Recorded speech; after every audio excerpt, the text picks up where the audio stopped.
Hosted by you/never speak of it again. When I was a teenager, my friend and I came up with the idea to write a list of life goals on a piece of paper for our older selves. We placed our papers inside a lockable box without showing each other what we had written. My friend was the more responsible one between the two of us and the least likely to open the box prematurely, so we both agreed he would keep the box and store it somewhere in his parents' basement until we were old enough to open it together. Life went on, and eventually, we forgot about the box. Fast forward to my friend's father passing away, which left him with the house he grew up in but no living parents. My friend made plans to turn the house into an Airbnb. A couple of weeks ago, I got an unexpected call from him. We were no longer as close, so phone calls between us were somewhat uncommon.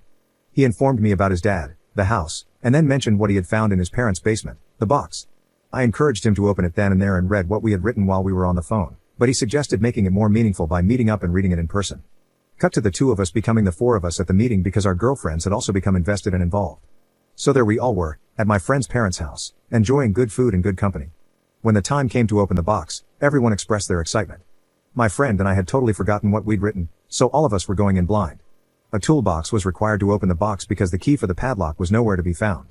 My friend gave me his list, and I gave him mine. Our girlfriends insisted on it. I was the first to read.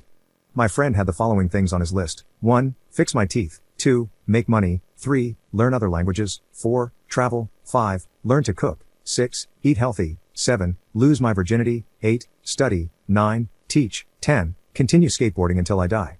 My friend's list was fun for everyone. However, he seemed hesitant to read my list. As soon as he said it might be better if I read my list in private, all of us, including me, egged him on to just read the damn thing. My friend reluctantly read the following out loud. 1. Tell Josh I want to be his bottom. That was literally all I wrote. My friend, aka Josh, flipped the piece of paper so that all of us could see the drawing I had made of the two of us smashing. No one seemed to know how to react. I attempted to break the awkward silence by pointing out that I was obviously joking when I wrote that. My friend backed me up and said it was totally in character for teenage me to make gay jokes at inappropriate times. Everyone kind of filed my comment under boys will be boys and laughed it off. That being said, my girlfriend was not laughing during our drive home. She was too busy questioning me about my sexuality. She didn't stop with the questions until I finally confessed that I was, in fact, bisexual, something I had never actually shared with anyone before. Needless to say, that revelation created tension between us, even though I've assured her that I'm not attracted to anyone else but her. Pessimism is telling me that I should brace myself for a breakup. Update 1 day later. My girlfriend seems to be ghosting me now. Her responses to my messages have gone from one-word comments that took her forever to send, to nothing at all. My friend, on the other hand, hasn't stopped messaging me since the events in my previous post. Between my girlfriend ghosting me and my friend bombarding me with follow-up questions, I definitely feel like I messed up as a teenager when I decided to leave a note to my future self that exposed my sexuality. My friend has sent me multiple messages to inform me that he's still in touch with some of our former high school classmates. He made me aware of this because he wanted me to understand why he thought it made sense to share our decades-old list of life goals with other people. At first, I had no problem with it because I assumed everyone who knew me in high school would just laugh at my list and add it to all the other dumb stuff I said and did as a teenager. According to my friend, our former high school buddies did, in fact, laugh, but they also added my gay joke, or gag, or whatever it was, to their own little list of clues that apparently made them doubt my straightness throughout high school. My friend said that nothing about me had ever made him question my sexuality, but he was starting to feel like he might have missed something because it seemed like he was the only person in our circle of friends who hadn't connected the dots. I didn't know how to respond to that, but I managed to answer every question he had for me as truthfully as possible. Yes, it was more than just a gay joke. Yes, I wanted to be more than friends. No, I didn't know our friends had realized I had an inner twink. No, our friendship didn't fizzle out after high school because I had feelings for him. Yes, I'm into girls and guys. I could go on and on. My friend apologized for putting me on the spot and promised to make an effort to spend more time with me in person so that he can learn more about what makes me me. Like old times, but gayer, I guess. He even joked about setting me up with his male friends in case my relationship comes to an end. The last few days have been an emotionally exhausting experience. I've unintentionally come out twice now. So much for waiting until I was ready. Second update 6 days later. My family now knows I'm bi. My girlfriend shared the news with her gym partner, aka my sister, who then informed our parents. I had no idea any of this was happening until I recently visited my mom and dad. What was supposed to be nothing more than the usual hey mom, hey dad, hey totally straight son, blah blah blah unexpectedly became an obvious case of there's an elephant in the room. As soon as my parents asked me how things were going with my girlfriend, I knew they knew. My mom and dad never really cared about who I dated, so for them to suddenly be interested in my relationship made me feel like something was up. When I asked my parents what was going on, my mom and dad looked at each other like they were telepathically trying to figure out who was going to take the lead. My mom decided to step up and do the talking, but she became emotional before she even opened her mouth. My dad took over and said my mom was still processing what my sister had shared with them about my transition from only girls to not only girls. I didn't have to ask how my sister found out. I knew she must have heard it from my girlfriend since the two of them often worked out together. My mom, mid-tears, asked the universe, or whatever, if none of her children were straight. She was referring to both my brother and sister being gay.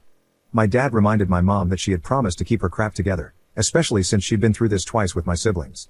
My mom reminded my dad that she had to keep her crap together throughout their marriage, since it's become clear to her where all their children get their gayness from.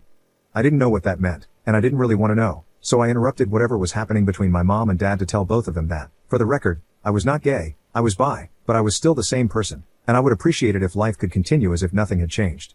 I was practically pleading with my parents to please go on with their lives and leave my sexuality out of it, because it was beginning to feel like I'd been bi for just a few days and now nothing seemed the same. I was able to diffuse the tension between my parents, albeit just for that moment, and managed to get a group hug out of it. Would I call that a happily ever after? Not at all. It was an okayish ever after. Sadly, the same cannot be said about my relationship. My girlfriend and I broke up. She said her religion left no room in her life for a boyfriend who liked other guys. I knew the breakup was inevitable, but I never expected my girlfriend to play the religion card. I've literally never seen her pray or go to church, so the fact that she was suddenly too holy for me would have been hilarious if it weren't so heartbreaking. The good news is the damage is done. I lost the girl, and I might have resurrected unresolved marital problems between my mom and dad, but hey, at least I can hopefully move on and fully be me now. Commenter. So, your gay sister outed you to your parents after working out with your girlfriend, who then decided she couldn't be with you because of God. That seems hard to accept, but if true, your sister would be the jerk in this story. Well, the biggest one, anyway. Ops response. The day my sister moved out of the house was one of the best days of my life. Sharing a house with her for years was an absolute nightmare. I'm convinced she poisoned our dog on purpose. That's how much of a psycho I believe she is. I have no idea what my ex-girlfriend gets out of spending time with her. Ops shares details about his father's past. According to my brother, my dad used to sell the green stuff during his hippie days many moons ago, and apparently, the place where he sold the most just so happened to be near a popular gay club. My brother showed me a photo of my dad posing inside the gay club with a couple of his customers. My dad looked like the albino twins from The Matrix Reloaded, but less sophisticated. Anyway, what my brother was trying to say was that he thinks our mom might have a misconception about my dad secretly having a hidden intimate identity, when in reality, he was just a dealer who sold to random gay guys.